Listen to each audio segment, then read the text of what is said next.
Wealth, power, and influence. JP Morgan had it all. He owned the first billion-dollar company. He dominated the country's most profitable industries. And on multiple occasions, the economy of the United States quite literally depended on the actions of JP Morgan. With a simple word or the stroke of a pen, he could save a company from collapse or doom it to bankruptcy. Hated by some, admired by others, there will never be another man quite like JP Morgan. This is his story.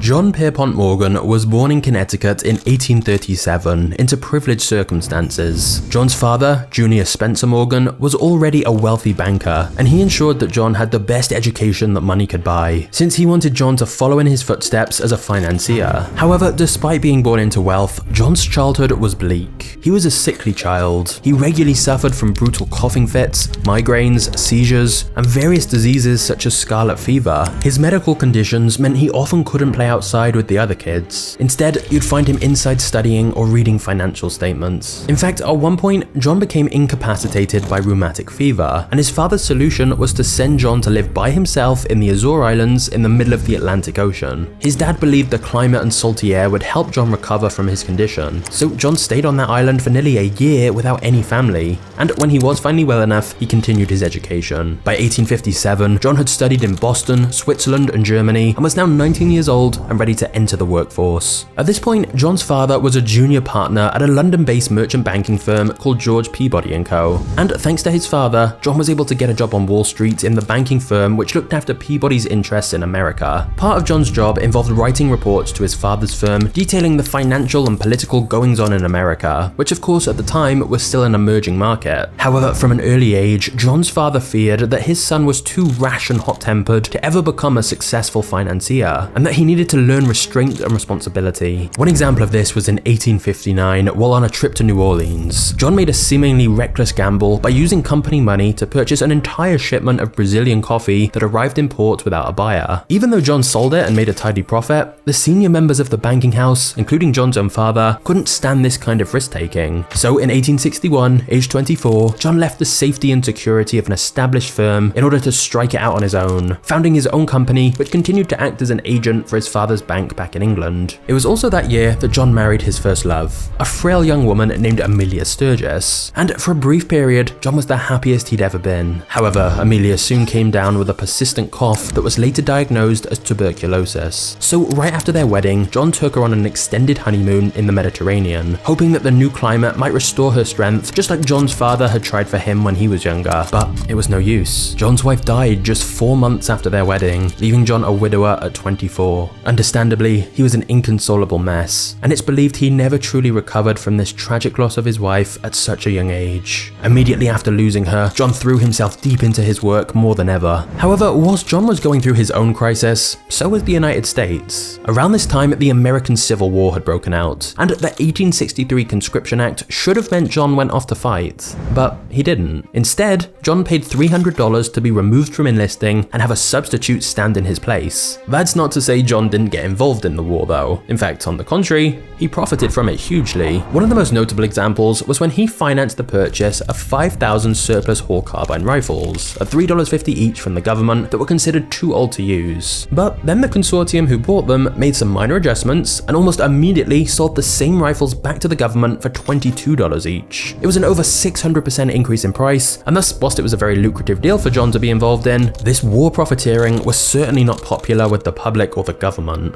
But that was the least of his worries. John would soon be facing some much bigger controversies.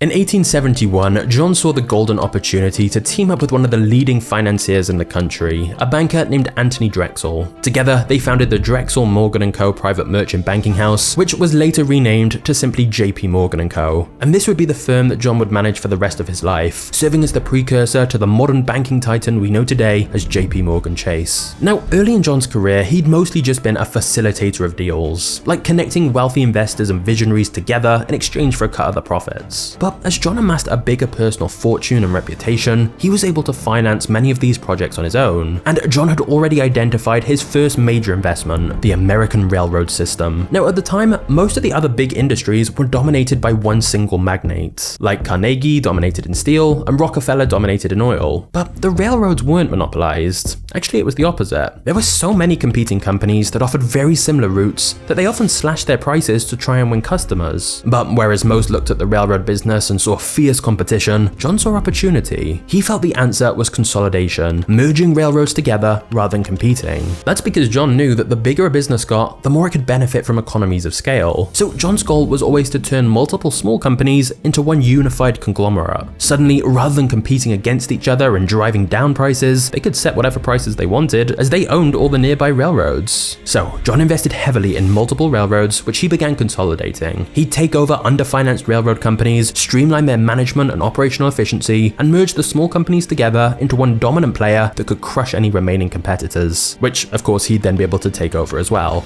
John used this tactic to such great effect that it was even named after him, becoming known as Morganization. But the other thing John did differently to other businessmen and investors of the time was that he played a very proactive role in the corporate management of these companies. John wasn't content with simply buying shares, then sitting back and raking in the profits. He was a man who craved control. John needed to be the one calling the shots, so he regularly used his influential position on the boards of directors to direct the company as he saw fit. He often reshuffled the leaderships of all these different railway companies to his liking and assembled them into monopolies, with himself at the head of the table, of course. When railroads came to him for help, he'd refuse unless he was given full control. This not only gave John the power he wanted, but also created a more stable industry, which in turn attracted even more investments. Money from Europe flowed into US railway companies now that it looked more consolidated and stable thanks to John, and this of course made John even wealthier. John kept acquiring more rail lines and constantly wanted to outdo his previous achievements and be more ambitious. For example, he purchased 250,000 shares of stock from William Vanderbilt in one of the most prominent railways in the country, the New York Central Railroad. He then took things even further the following year when he executed the largest transaction in railroad bonds ever made in the United States, underwriting the sale of $40 million in bonds to finance the completion of the Northern Pacific Railroad. Before long, John owned 1/3 of all railroads in America, at a time where 60% of America's stock market capitalization consisted of railroad companies. In other words, John was no longer just a wealthy financier, he was literally shaping railroad conglomerates and being heavily involved in reorganizations and mergers, all of which grew his power and wealth further. And his growing reputation as a formidable titan of industry was matched by his intimidating appearance. John had a skin condition called rosacea that inflamed and ruptured the blood vessels of his nose, making it very red and disfigured, whilst he also had rhinophyma, which made his nose much larger and covered in pimples. John was actually very self-conscious about his appearance and got angry at being photographed. According to his grandson, whenever John had a portrait done, he always ordered them to redo his nose to make it look more normal, which is why it's not as noticeable in pictures of him. But his startling facial features, combined with his towering height and his aggressive way of speaking, all meant that John was an intimidating presence to be around. However, in 1901, it seemed John had finally met someone who would stand up to him, President Theodore Roosevelt. You see, John had just consolidated his Northern Pacific Railroad together with 2 other railways in the region and created a massive new holding company called the Northern Securities Corporation. And he'd been able to get away with these kind of monopolistic practices due to his close relationship with the current president, William McKinley. But then McKinley was assassinated, and suddenly Theodore Roosevelt became president, who took a very different view on what John was doing. Roosevelt ordered the Justice Department to file a suit against the company for violating the Sherman Antitrust Act of 1890. Whilst John fought this in court, the company was ultimately split up, and this was just the beginning of a very tense relationship between the two men. When John heard Roosevelt was going to Africa one year, John said,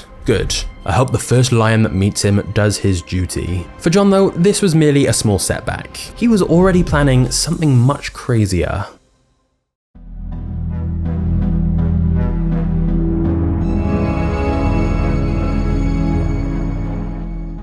In 1901, Carnegie Steel was at its peak. It dominated the steel industry and was one of the most valuable companies in the country. But despite it netting $40 million a year, Carnegie was ready to retire and wanted to sell his company. But who could buy it? That's where John came in. He basically told Carnegie to name his price, and he did. $480 million, which would be more than any other business deal in history. And yet, John agreed on the spot, and later confessed he would have paid $100 million more. John made the landmark purchase in 1901, but this was just the beginning of his ambitious plan. He merged Carnegie Steel with the Federal Steel Company and a few other businesses to form US Steel, the world's first billion-dollar corporation, which had a market cap of $1.4 billion. Just to put that in perspective, all the manufacturing in the country was capitalized